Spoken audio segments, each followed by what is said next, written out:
जोंनि बिटिआर नि MCL Rakesh Brahma percent होनायखौ मोनथिया। दिनैहाय आं मोनसे खोथानि बारैसो सावरायनो, मोनसेल' नङा दै, गुबुन गुबुन खोथा सावरायगोन। खोथायानो जाहैबाय बिथां एमसिएल राकेश ब्रह्म बिथाङा बुंदों मा, जोंनि इउपिपिएल सरकारा निकास माने परिबर्तन सरकार, गुस्लायनाय एबा सोलायनाय। थिगै दं। नोंथांमोना बुंदों जे जों 1 बोसोरावनो गोबां खामानि मावदों होननानै बुंदों। नंगौ राकेश ब्रह्म, नोंथांनिया चिरां डिस्ट्रिक्ट चापागुरि टु मालिबिथा बिसिम आं गुबुनखौ बुंला, गिदिर गथ'फोरखौ, गिदिर मानसिफोरखौ, बैसो जानायफोरखौ होनला दै। उन्दै गथ'फोरा क्लास 6 निफ्राय 10 सिम फरायनाय गथ'फोरा दुनियानि हाद्रि जानानै थांनांगौ स्कुलाव। नोंथांनि परिबर्तन सरकारा बास बेल'। आरो नोंथाङा मा होननानै बुंदों, टयलेट सेट, प्रत्येकटा गामियावहाय टयलेट सेट लुनानै होदों नामा? मोनबेसे नोंथांमोना बे बोसोरसेनि गेजेराव नोंथांमोना बबे बबे जायगायाव टयलेट सेट होखो, बबे बबे जायगायाव नोंथांमोना वेटिं सेट बानायनानै होखो, नोंथांमोना बेखौ हिसाब होनो हाफेरगोन ना? राकेश ब्रह्म नोंथाङाबोथ' सानसे 10% होग्रा मानसिसोमोन माथो नोंबोलाय। सोरनिबा भिडिअ फुटेज दं, लाजिगोन नोंसोरो। मा फैसा लायाखै नोंसोरलाय? मानो लायाखै? इउपिपिएल सरकारा मानो लायाखै? मानो लायाखै? मानोथो दाखालिलाय नोंसोरनि इउपिपिएल सरकारनि घनश्याम दासनि डिपार्टमेन्टआवनो माथो 5000 कोटी केलेंकारि जानानै हमजानानैलाय मानोथो जेलाव थांनो गोनां जाखो? बेफोरखि नोंसोरनि बे परिबर्तन? बेफोरखि परिबर्तन नामा? बेनिबो भिडिअ दं राकेश ब्रह्म। नोंथांखौ आं जेबो होनला। दिनैहाय नोंथांमोनखौ जोंहा बुंनो हानायनि अधिकार दं। राकेश ब्रह्म, नोंथाङा सोरखौबा जाम्बा होननो हागोन। नोंथाङा मोनथिगौना मोनथिया गामि ओनसोलाव मा मा नांगौ? नोंथाङा अनलि मोनथिगौ जे नोंनि फुख्रियाव ना होनांगौ, हांसो फिसिनांगौ, दाउ फिसिनांगौ, अमा फिसिनांगौ, बोरमा फिसिनांगौ, बेखौल' होनो हायो। नंगौ, नोंनि सरकारा मावाखै होननानै बुङा। इउपिपिएल सरकाराबो दिनै मावदों, बहाबा मावदों। नोंथाङा मोनबेसे बे बोसोरसेनि गेजेराव बे जेनेब्ला गामि ओनसोलाव जे खामानि जादों, लामा जादों बा लामा जानानै थांबाय गोजाम, बेथ' आवगोलनि सरकारासो बानायनाय कयेकटाया।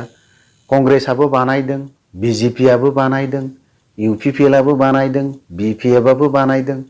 अनलि नोंथांमोनाथ' गासै नोंसोरनि सरकार फैनाय लोगो लोगो बोसोरसेयाव मोनबेसे मा डेभेलपमेन्ट खामानि मावो हिसाब होनो हागोन ना?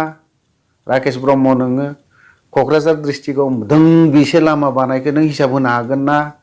चिरां डिस्ट्रिक्टआव दोंब्रैसे लामा बानायखो इउपिपिएल सरकारा, बेखौबो नों हिसाब होनो हागोन ना हाया? बाक्सा डिस्ट्रिक्टआव, नोंनि डिस्ट्रिक्टआव दोंबेसे लामा बानायखो नों हिसाब होनो हागोन ना हाया? गासिखौबो इउपिपिएल सरकारानो बानायदों। लाजि रोङाखै नोङो? बे गन्थं खान्दादाखौ, बे साइज गैया बाइस गैया, बे गन्थं थबसा साखौलाय मानोथो खोन्थाथारबाय थाखो नोंलाय? लाजिया बांजियानो। जों बानायजोबनाय। आरे राकेश ब्रह्म बाहाय फोदै, नोंसोरबो हाइस बानायदों। नोंसोरो कयेकटा बानायदों, आं बानायाखै होनना बुङा। नोंसोरखौ लामाखौ बानायदों। नोंथांमोनखौ मा बोसोरसेयाव जे नोंसोरो एफाराब लामा बानायदों, आयु माला बानायखो, बबे समाव बानायखो? जोंनि मेगना खोबथेजोबनाय, जों मेगन नुथारा, खाना। रायजो राजाया दिनै नोंथांमोनखौ हिसाब लागासिनो दं, थख' हिसाब लागासिनो दङ। जों एक्स एनडिएफबिफोरा मोनसे सिन्था धारा खालामबाय थादों। 2024आव जेरावबो माबा माबि सानजोबदों जोङो, मिथिबाय? एक्स एनडिएफबि इउनाइटेड फरामा आरो बेजों लोगोसे रन्जन दैमारियाबो फैहैगोन। 2024सिमहालागै रन्जन दैमारि सारनि, जोंबो बेखौसो नायगासिनो दङ। सारा इसोरनि अननायाव मोजाङै फैथों आरो थाबाय थाथों।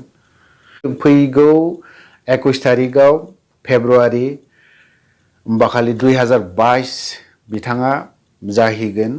बैसोआ 62 यार टटेलि बिथाङा दासिमबो बर' हारिनि थाखाय सेक्रिफाइस खालामगासिनो दङ आसा खालामदों गासैबो बर' रायजो राजाया रन्जन दैमारिनि थाखाय प्रेयार खालामगोन आरोबाव रन्जित बसुमतारी बिथांखौबो आं खावलायगोन सार रन्जन दैमारिनि नामाव जोनोम सानखालि माबा मोनसे खोथा होनगोन आं बेखौबो नेदों बे आरोखि समस्त बर' रायजो राजाखौ आं बेखौनो खावलायगोन जे सारनि नामाव बार्थडे 62 इयार्स जागोन नैबे फैगोन 21 तारिख फेब्रुवारि अब्लाना नोंथांमोना गासैखौबो आं खावलायगोन जे होमबाखालि फिसा बयबो सारनि नामाव प्रेयार खालामगोन होननानै स' लोगोफोर भिडिअखौ गोबाव खालामला बेखिनियावनो दोनथ'नाय जाबाय गोजोन्थों।